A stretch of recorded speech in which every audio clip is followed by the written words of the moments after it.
بسم الله الرحمن الرحیم. لومړی ټولو ته سلامونه وړاندې کوم. خدای پاک دې وکړي چې جوړ او روغ به یاست، کارونه او ژوند مو په خیر تیریږي. بیا خوشحاله یم چې د یو نوي پروګرام د شروع کولو په خدمت کې یم. راځو نن د مایکروسافټ اپس د سلسلې څخه یو بل پروګرام چې ډیر کارېدونکی، مسلکي او د استفادې وړ پروګرام دی چې هغه عبارت د مایکروسافټ اکسس څخه دی یا MS اکسس.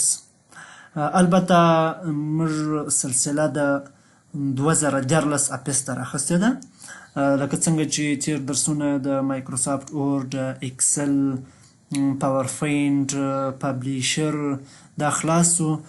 نن راځو دغه څخه وروسته د MS اکسس پروګرام شروع دی.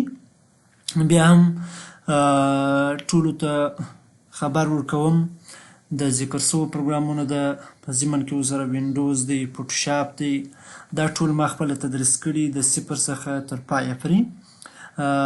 حال دا چې په داسې شکل مې تدریس کړي دي چې هر کس کولی سي استازي پر وکړي، یعنې ماښام یو ویډیو ګوري، سهار هغه ویډیو ورته تدریسوي. ځکه ما هېڅ نقطه پکښې پرېښې نه ده، انشاءالله بیخي مې جوور تدریس کړي دي.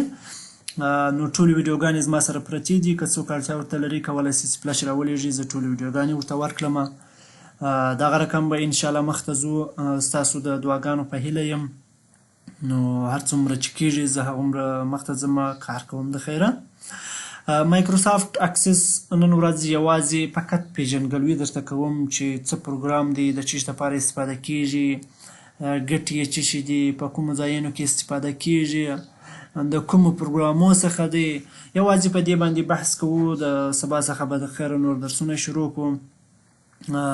البته چې نن هم دا هم درس دی، خو دا مې لومړی درس دی، او کوم کسان چې خپل ملګري هغه ملګري لري چې د کمپیوټر زده کړې مینهوال یې، هغه ګروپ ته یې را جوین کړي تر څو هغوی هم ورڅخه استفاده وکړي. مایکروسافټ اکسس پروګرام د اپس هغه پروګرام دی چې ورډ، اکسل، پاورپوینټ، زموږ ستاسې خلک دغه درې پروګرامه ډېر پېژني چې هغه پکښې کې دی. اپس دا معنا چې اداره، مایکروسافټ اپس، مایکروسافټ یوه کمپنۍ ده، اپس دا د هغو یو پیکیج دی. بعضې مایکروسافټ اپس بولي، بعضې MS اپس بولي، بعضې اپس پیکیج بولي. په دې خاطر یې پیکیج بولي چې په دې اپس CD کې اووه پروګرامه دي، لکه ورډ دی، اکسل دی، پاورپوینټ دی، پبلیشر دی، اکسس دی، او همدارنګه آوټلوک دی، او وان نوټ دی. یعنې اووه پروګرامه په دې کې دي. اووه سره په ادارو کې کارېږي. هغه پروګرامونه دي چې په ادارو کې ورڅخه کار اخیستل کېږي، نو په دې خاطر ورته اپس ویل کېږي. مایکروسافټ اکسس و دې ته یو بل نوم هم موږ ورکولی سو چې هغه نوم د عبارت د DBMS معنا ډیټابیس منیجمنټ سیستم. مایکروسافټ اکسس هغه پروګرام دی چې په دې کې ډیټابیس کریشن کېږي، یعنې جوړېږي. راځو بیا هم راځو دلته یو څه لیکنه ما په هغه اړوند کړې ده د مایکروسافټ اکسس. What is Microsoft Access؟ حال چې ټول انګلیسي دی، کمپیوټر او پروګرامونه ټول انګلیسي دي، مشکل نه لري. که چا زده یې خو ښه درشه، که نه یې زده، زه ټول انګلیسي وایم. که په پروګرام کې، که هم دلته په سلاید کې وایم، یې بېرته په پښتو ترجمه کوم.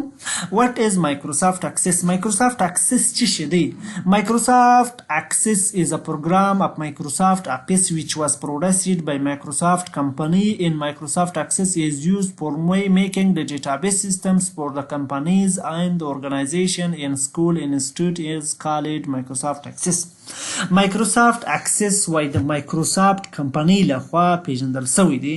Microsoft Access د دې لپاره استفاده کېږي تر څو ډیټابیس سیستمونه جوړ کړي د کمپنیو، سازمانونو، ادارو، مکتبونو، انسټیټوټونو او همدارنګه د نورو ادارو دپاره. یعنې د هر ادارې، هر پوهنتون، هر سازمان، هر کمپنۍ، انسټیټوټ د داسې ځایونو دپاره کولی سي چې په مایکروسافټ اکسس کې ډېر ښه ډیټابیس جوړ کړي. د دې په زده کړه ته کولی سې چې پیسې هم لاسته راوړې، نورو ته ډیټابیسونه جوړ کړي، نورو ته داسې سیستمونه ترتیب کړي او جوړ کړي. What is a database؟ اوس نو صحیح ده چې مایکروسافټ اکسس د ډیټابیس لپاره کارول کیږي. ډیټابیس څه شی دی؟ اوس نو ډیټابیس ډېر کسان نه پیژني چې ډیټابیس څه شی دی. وایي database is the combination of several related tables is called database. tables څه معنا؟ فرض مکتب دپاره موږ ډیټابیس لرو، اول صنف، دوهم صنف، دریم صنف، زه تر 12 صنف. هر صنف دپاره یو جدول یا ټیبل جوړیږي چې پلانی د پلانی زوی پلانی صنف کې پلانی نمره د پلانی کلي د پلانی ولایت د پلانی ولسوالۍ، پلانی نوم دی، پلانی د پلار نوم دی، د نیکه نوم دی، د پلانی ولایت د پلانی ولسوالۍ دی، پلانی کلی دی، په پلانی صنف کې دی. داسې 100 نفره دې په یو جدول کې ولیکل. دا خو اول صنف یا لسم صنف یا 5م صنف شو. دغه رقم تر 12مه صنف پورې 12 جدوله ته جوړوي. ګوره دا 12 جدوله ته جوړ کړله.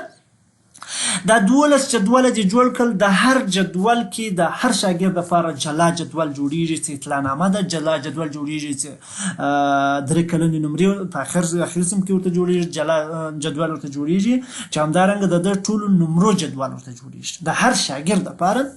دا په مایکروسافټ اکسس کې تر د رقم 12 جدول نه تر 50 جدول ډیر جوړولی سي، تر زرهاو کسان په هر جدول کې ډیر کارولی سي، او ټول جدولونه به یو د بل سره څه شي وصل ریلیټډ، یعنی څه شي رابطه به دوی په خپل مابینځ کې لري، هماهنګي به په خپل مابینځ کې لري. نو په دې خاطر سره ډیټابیس څه ته ویل کېږي؟ د څو سره وصل یا سره ورته ټیبلونو یا جدولونو مجموعې ته ډیټابیس ویل کېږي. دا چې زه د یو مکتب دپاره ډیټابیس جوړوم، لکه څنګه چې مې یادونه وکړل چې د 12مه صنف پورې به د هر صنف دپاره یو جلا جدول جوړي، بل جدول به د دوی د نمرو وي، بل به د دوی د راپور وي، بل به د دوی د نتایجو وي. یعنې د څه سیستم په مکتب کې کارول کېږي ټول سیستم پکښې نغښتي.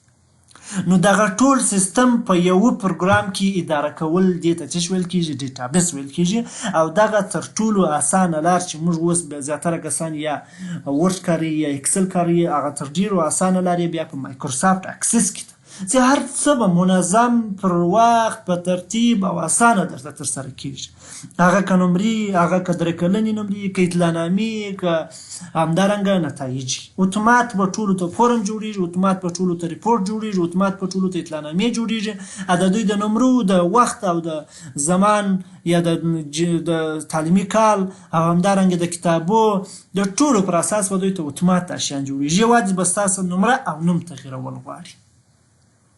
دا و د ډیټابیس تعریف. یعنی ډیټابیس څه شي؟ خلاص داسې وایم چې ډیټابیس د سره ورته یا ریلیټډ ټیبلونو مجموعې ته ډیټابیس ویل کېږي.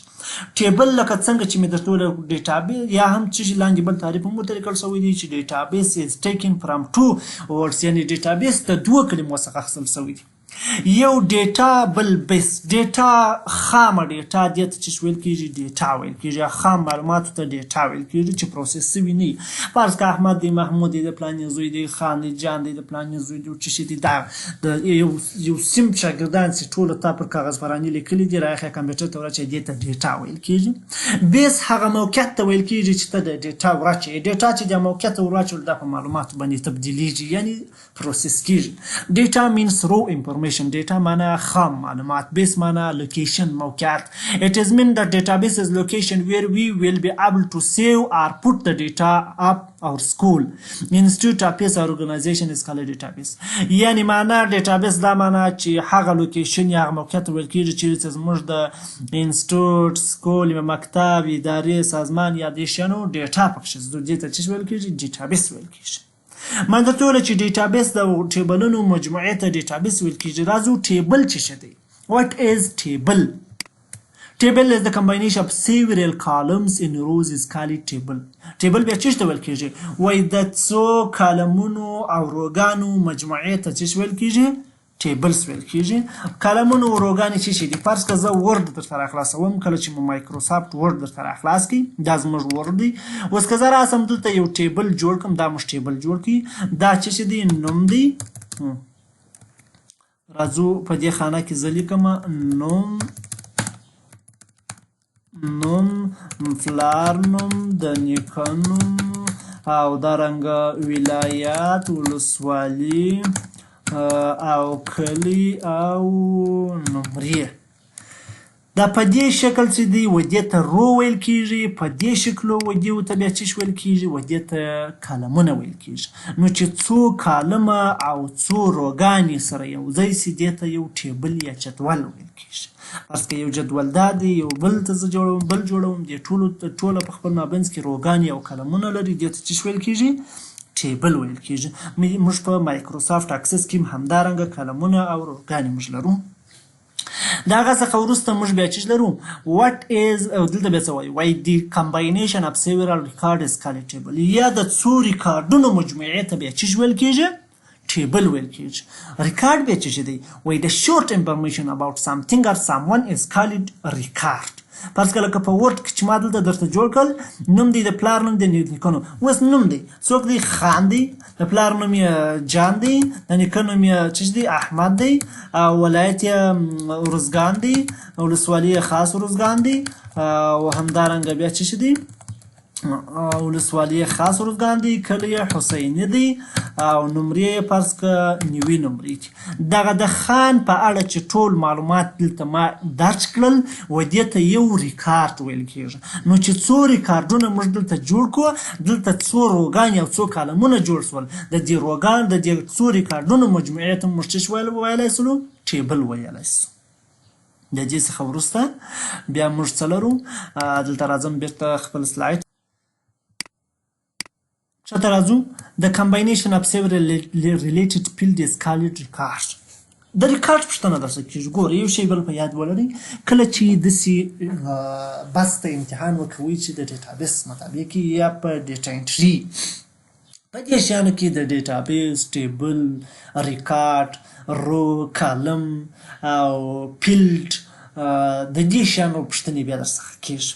نو ریکارډ موږ وویله چې د یو شخص یا یو شي اړوند معلوماتو ته چې ویل کېږي، ریکارډ ویل کېږي. ټیبل بیا چې دی د کالمونو یا روګانو مجموعې ته ټیبل ویل کېږي، یا د څو ریکارډونو مجموعې ته ټیبل ویل کېږي. ریکارډ مو ووایي چې د یو شخص یا د یو شي اړوند معلوماتو ته چې ویل کېږي، ریکارډ ویل کېږي. ریکارډ اوس نو ریکارډ څه شی دی، what is record. ریکارډ بیا د څو فیلډونو مجموعې ته چې ویل کېږي، ریکارډ ویل کېږي.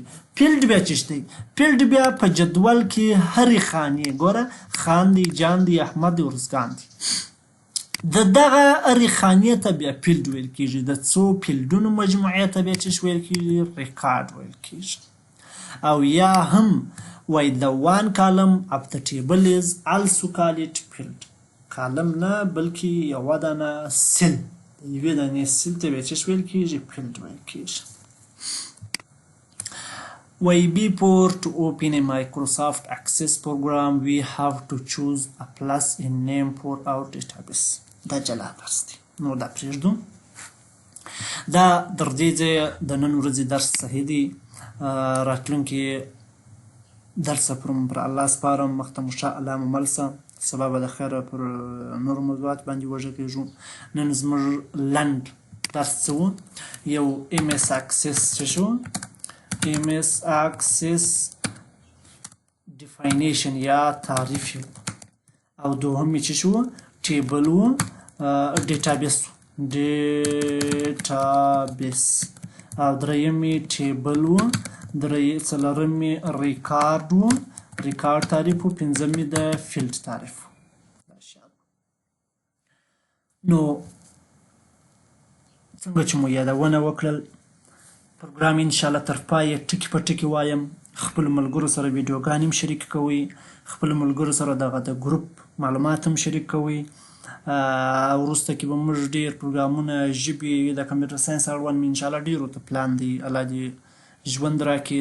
نو ستاسو د دعاګانو په هیله یم چې خدای نور هم توفیق او توان راکړي چې زه پر وتوانېږم چې دغه څه چې مې په زړه کې دي دا ټوله انشاءالله درته تدریس کړم. دا زموږ ستاسې په پښتو ژبه باندې. مخته مو ښه، الله مو